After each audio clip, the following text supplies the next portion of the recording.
Qui sont HK et Phoenix? Le commandant Aymeric Bénard est avec nous, bonjour. Bonjour. Bonjour, vétérinaire du service d'incendie et de secours de Corse du Sud. Alors, qui sont HK et Phoenix, commandant? HK et Phoenix font partie des chiens que nous avons fait rentrer dans le programme Nosaïs, donc programme Nosaïs qui est un programme international d'expérimentation. Et pour la Corse du Sud, nous avons 4 chiens qui sont intégrés. Dont ces 2 malinois, c'est ça? Voilà, il y a 4 malinois en tout qui sont intégrés au protocole Nosaïs.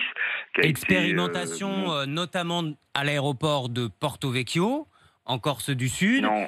Non ? Alors non, c'est pas une détection à l'aéroport. Aujourd'hui, on est en détection à Porto Vecchio. C'était une détection sur la population volontaire, sur la mise en place de tests à grande échelle, on va dire, réalisés par l'ARS avec le concours du laboratoire de Porto Vecchio. Et c'est une opération qui va se renouveler. Notre intégration au projet Nosaïs qui est mené par l'école nationale vétérinaire d'Alfort et le professeur Grandjean a été rendu possible grâce aux accords et au soutien inconditionnel de la préfecture, de l'ARS de Corse et également au soutien du centre des hôpitaux d'Ajaccio. C'est une coordination au niveau régional et national. Commandant Bénard, concrètement, qu'est-ce qui se passe? Comment ces chiens sont entraînés? Comment sont-ils capables de reconnaître l'odeur du coronavirus? C'est quoi? C'est dans la sueur? Alors l'idée a germé en début avril. La mise en place a commencé tout début mai, au 1er mai pour notre part. Et effectivement, on est parti du principe, le professeur Grandjean est parti du principe que toute maladie pouvait potentiellement avoir une odeur. En tout cas, c'était le cas sur pas mal de maladies chroniques, dont les cancers notamment, puisque les chiens sont utilisés, le diabète, le paludisme, voilà, des maladies parasitaires, des maladies plus ou moins chroniques. Sur les maladies virales, on n'avait pas vraiment de recul, si ce n'est l'utilisation des chiens sur une maladie virale bovine, donc aux USA.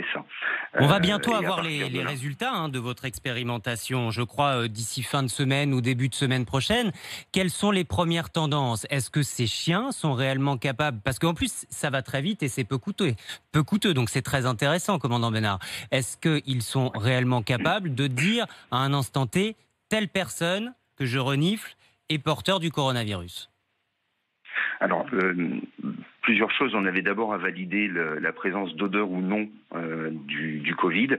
Le chien arrive à détecter une odeur commune à tous les positifs Covid. Ça, déjà, c'était la première phase. La deuxième phase, c'est la performance des chiens. Quelle est la performance des chiens à partir des prélèvements Compresse? La performance des chiens est effectivement très bonne et les résultats finaux vont être communiqués, je pense, d'ici fin de semaine, début de semaine prochaine. En tout cas, on a une très bonne performance avec les chiens.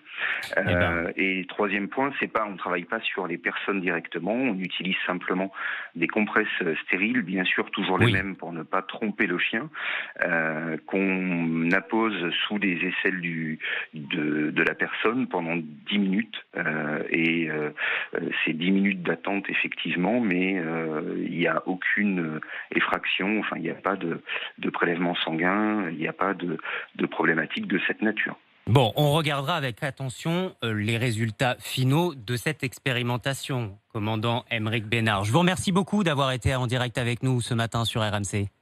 Bonne journée à vous beaucoup. depuis la Corse du Sud. Au revoir, à bientôt. Il est 7h moins 5. Et on va parler